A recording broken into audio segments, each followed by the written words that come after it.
जोहार झारखंडी भाइयों, आप सभी को फिर से एक बार प्रणाम। और इस मुस्कुराते हुए चेहरे के पीछे बहुत सारा गम है। कारण ये है कि झारखंड हो या सेंट्रल केंद्र सरकार हो या राज्य सरकार, सभी सरकारें एक जैसी हैं।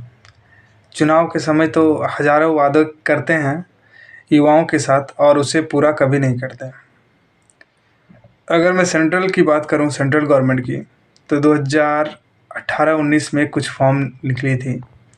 असिस्टेंट लोको पायलट, 19 में एनटीपीसी और ग्रुप डी, जिसका एग्ज़ाम 2022 में कंप्लीट हुआ और 23 के स्टार्टिंग में इन लोगों को जॉइनिंग मिला, यानी कि 4 साल बाद। और तब से लेकर अब तक जो है कोई वैकेंसी देखने को नहीं मिला है। सेंट्रल की अगर मैं बात करूं तो कब से सुनाई दे रहा है कि RPF, group D, loco pilot, TCCC, इस तरह के तमाम जो कैटेगरी हैं इन सभी में वैकेंसी हैं, लेकिन ये सभी चुनावी मुद्दा है।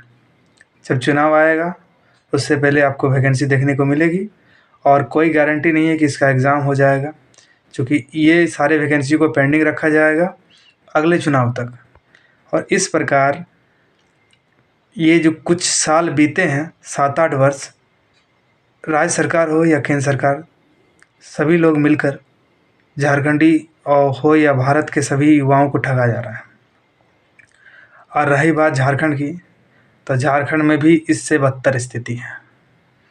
जब से सरकार आई है, 5 लाख का वादा करने के बाद एक जेपीएससी, 263 सीट के अलावा और कोई भी वैकेंसी देखने को नहीं मिला है।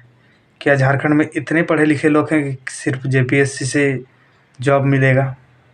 कितने सारे जॉब मिलते हैं जेपीएससी में। झारखंड के तमाम युवाओं को तब नौकरी मिलेगी जब एक 10th पास लेवल का वैकेंसी निकलेगा। इसमें कई सारी नियुक्तियां हैं। झारखंड पुलिस 6 से 7 हज़ार, फॉरेस्ट गार्ड 2000 से ऊपर 12th लेवल का, एलडीसी 1000 से ऊपर पोस्ट है, आपका कछपाल है, उसमें भी 500 से ऊपर सीट है, दरोगा है 1200 से ऊपर सीट। कई सारे ऐसे पोस्ट हैं सरकारी जो कि निकल जाते हैं तो झारखंड के युवाओं का कल्याण हो जाता है। ये सारे ऐसी बात नहीं है कि वैकेंसी सरकार के पास नहीं है, लेकिन सरकार अपना जो है कुर्सी बचाने के चक्कर में और अभी तक जो है नौकरी देने में एक ज़रा सा इंटरेस्टेड नहीं है। मैं किसी भी गवर्नमेंट को अच्छा नहीं बोल रहा हूँ। इसमें लॉस किसका हो रहा है? हम आप जैसे युवाओं का। हम सभी का उम्र जो है देखते देखते निकल गया है और कोई गारंटी नहीं है कि अब जो है फॉर्म आएगा। फॉर्म आता तो कम से कम एक चीज़ था, सरकार वैकेंसी कंप्लीट करे या ना करे, अगर हम लोग फॉर्म को भर देते हैं तो आगे जो है अगर किसी तरह से ये नहीं भी कंप्लीट होता तो फिर हम लोग उसमें एलिजिबल होते हैं, क्योंकि जो भी फॉर्म आप एक बार भर देते हैं तो फिर से वो फॉर्म निकलने पर आप कोर्ट में केस कीजिएगा तो आपको मिल जाएगा उसमें फॉर्म भरने का, जैसे कि आप एक्साइज में देख चुके हैं। तो इस तरह से बेरोज़गारों का दर्द आप देख सकते हैं। कोई भी वैकेंसी नहीं निकल रहा है। अब पढ़ने का मन तो एक ज़रा नहीं करता है। किताब लेकर बैठा हूँ, सुबह से 12 घंटा से बैठा हुआ हूँ, लेकिन 3-4 घंटा से अधिक पढ़ाई करने का मन ही नहीं करता है। कोई गारंटी नहीं है कि सीजीएल का एग्ज़ाम होगा या नहीं होगा। और इस तरह का स्थिति बन गया है। युवा बेरोज़गार करे तो करे क्या? सबसे बड़ी प्रॉब्लम यह है कि अधिक पढ़ाई लिखाई करने के बाद जो है आप कोई काम भी नहीं कर पाते हैं। यानी कि अगर चाहते हैं कि कोई कुछ छोटा मोटा काम करे तो आपके ऊपर लोग जो ताना मारेंगे और हंसेंगे, ये आपको आत्मसम्मान को बहुत ज़्यादा चोट पहुंचाएगी। इतना तो ख़राब स्थिति है। प्राइवेट में जॉब खोजने जाते हैं तो 6-7 हज़ार से ज़्यादा कोई देता नहीं है। स्थिति इतनी बद से बदतर हो गई है कि कुछ कहने का नहीं। युवा करे तो करे क्या? मुझे पूरा यकीन है कि मेरे जैसा दर्द आप लोगों के अंदर भी है और आप लोग इस बातों से एग्री करते होंगे। करे तो करे, युवा करे तो करे क्या? जाए तो जाए कहाँ? आप कुछ दिन पहले देखे होंगे, अगले शुक्रवार को जेएसएससी में जब आंदोलन किया गया तो वहाँ ये आश्वासन मिला कि आपका जिला पुलिस का वैकेंसी जो है 1 सप्ताह के अंदर देखने को मिलेगा। लेकिन देखिए आज 5 दिन बीत चुका है, अभी तक कुछ देखने को नहीं मिला है। कोई गारंटी नहीं है कि फॉर्म आएगा कि नहीं आएगा। और इस प्रकार से युवाओं को बरगला रहा है।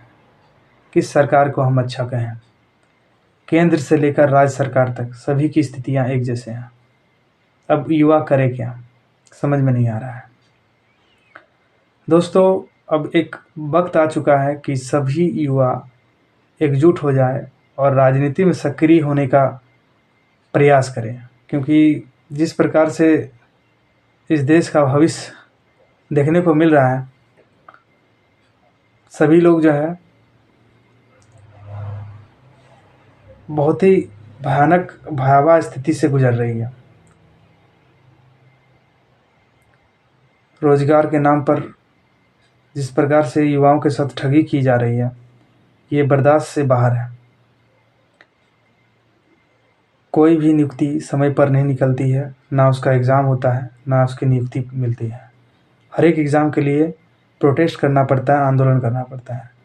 आप अगर केंद्र की बात करें तो ग्रुप डी के लिए भी कितने सारे प्रोटेस्ट हुए थे, डिजिटल स्ट्राइक हुए हैं, ट्विटर कैंपेन हुए, तब जाके उसका एग्ज़ाम कंडक्ट किया गया।